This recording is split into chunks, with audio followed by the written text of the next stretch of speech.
Nagyon egyszerű a viszonyom a hatóságokhoz, semmiféle engedélyem nincsen. Van egy piac, ami illegálisan működik a Káli-medencében. Minden héten tömegek gyűlnek össze, hogy helyi termelőktől vásároljanak. Igenis vannak olyan feladatok, amiben az állambácsi tevékenyen részt vett a szétrombolásában, kötelessége, hogy ezeknek a helyrehozatalában, a renoválásában is részt vegyen.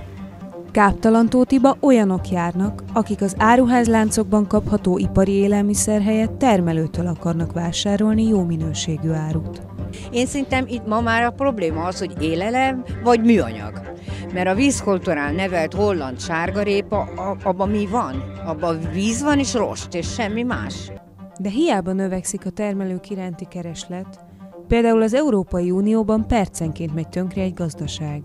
Az ENSZ kutatásaiból és felméréseiből most már világosan látszik, hogy a világszerte éhező 1 milliárd embernek nagyon nagy része vidéki lakos, illetve kistermelő földműves.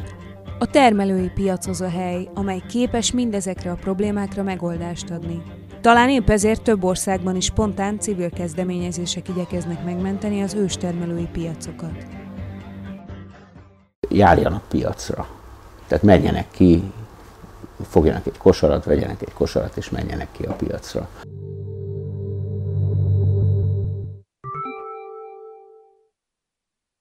Harmati Ildikó 3 éve alapította ezt a piacot a Balaton felvidéken. Meghívta azokat, akikről tudta, hogy termelnek valami érdekeset a környező falvakban.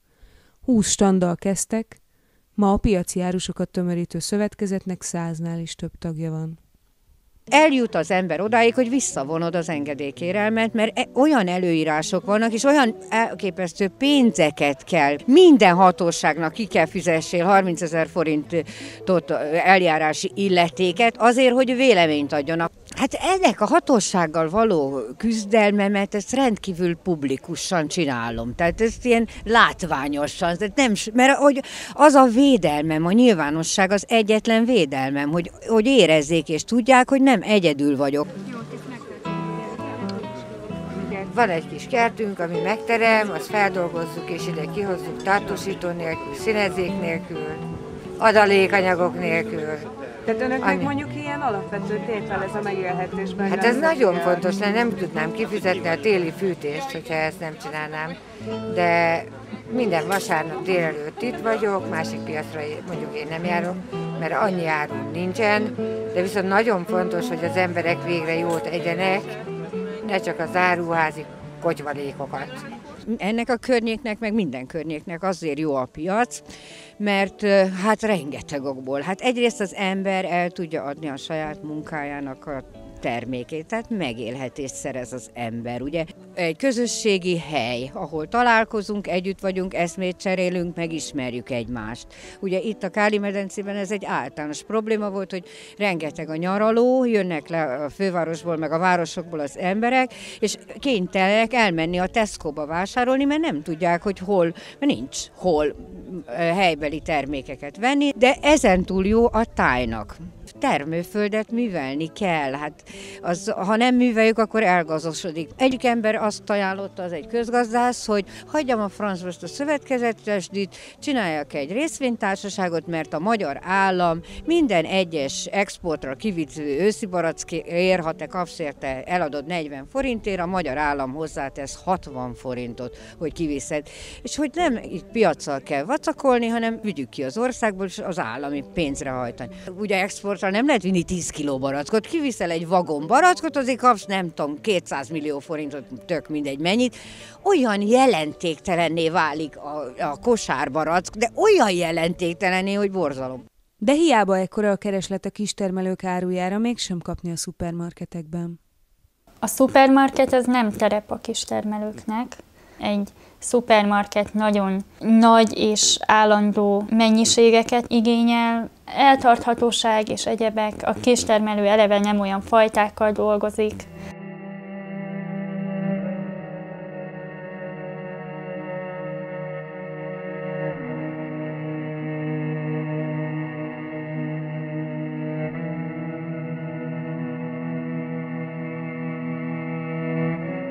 A A világon az Európai Unió költi a legtöbb pénzt éhezők segélyezésére.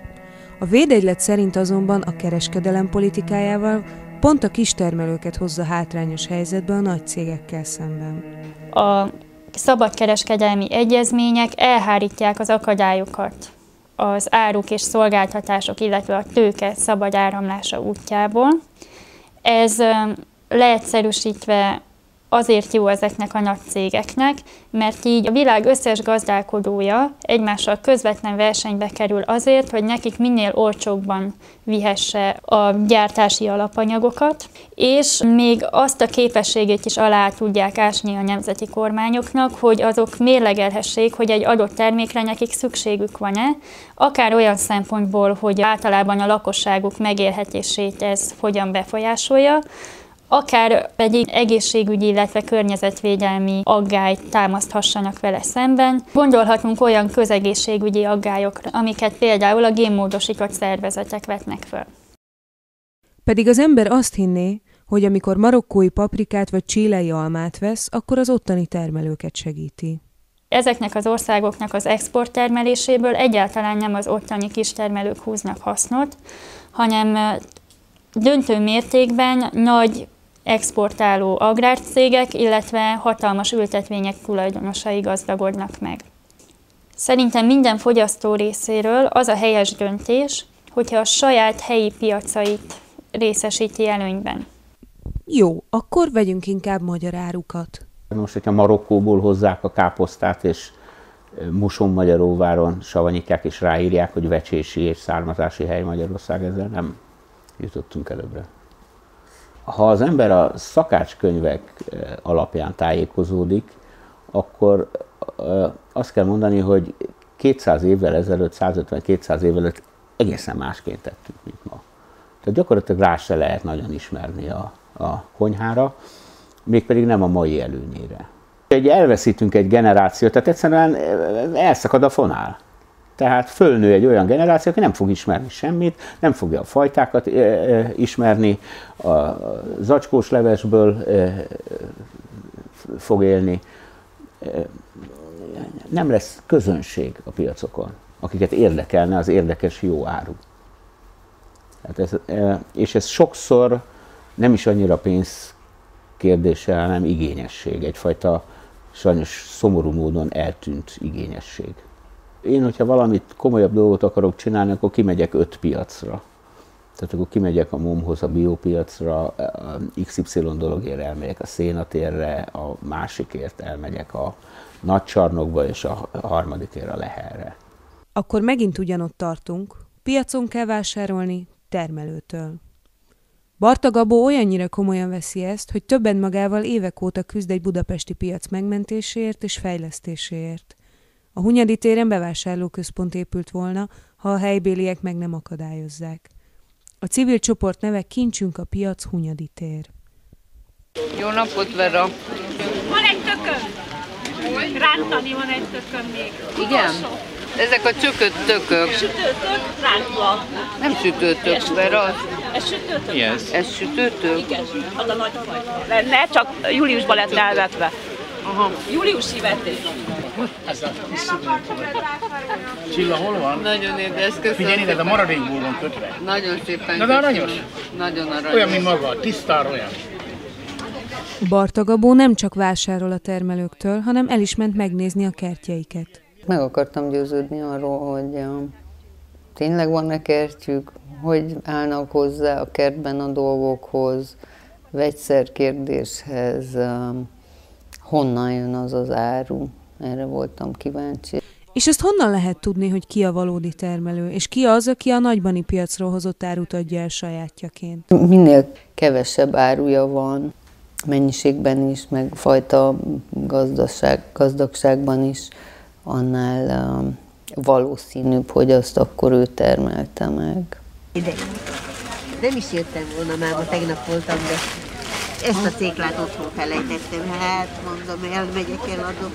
Amikor valaki sok-sok asztalra ki van pakolva, és epret is árul novemberben, akkor feltételezhetjük, hogy nem ő termesztette, és valószínűleg nem is Magyarországon termesztették ezeket a dolgokat. Tehát a méret, azt hiszem, hogy a gazdaság méretét kell megpróbálni elképzelni.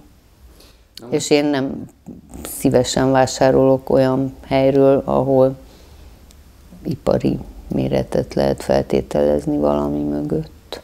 Nincs vegyszermentes ipari termesztés, monokultúra van, a környezetre ártalmas, a sokféleségre ártalmas. A környezeti ártalom, meg a mi egészségünkre gyakorolt hatása ennek a sok vegyszernek, és hát az íze nem olyan. Én szeretek egészen frissen, érett állapotában leszedett és aznap piacra hozott dolgokból főzni, azt enni.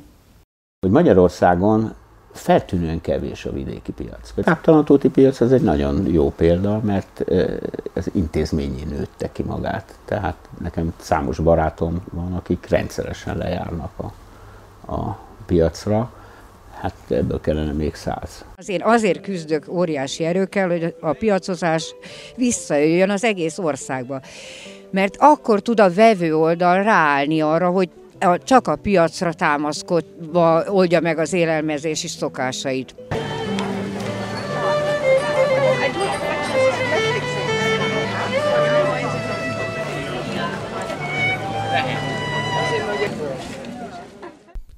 Piac persze sok van az országban.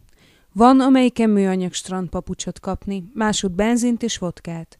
Megint másút ipari termesztésből származó zöldséget, gyümölcsöt, amit minden árus ugyanonnan hoz, a nagybani piacról. Mitől lesz más, egyéni, mitől lesz jó egy piac?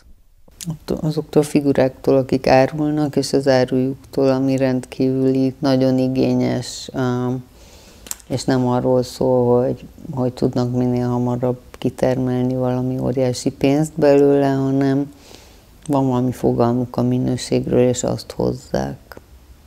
És minél többfélébb, sokfélébb legyen az az áru.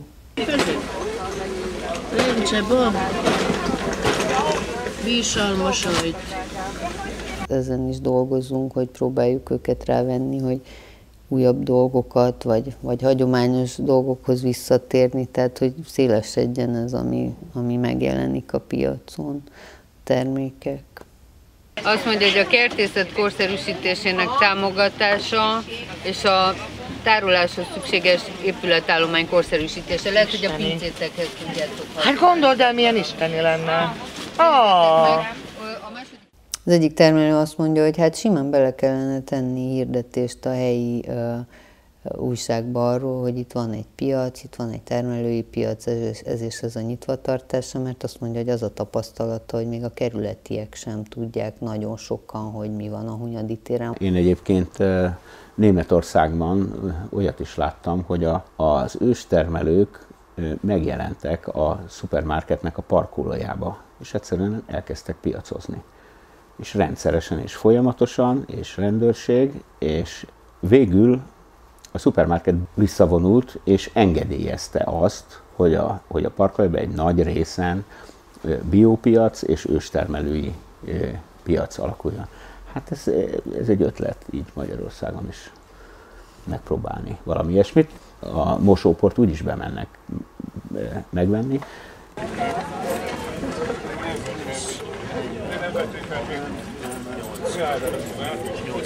Köszönöm szépen, hogy aztán egészséget. Köszönöm szépen.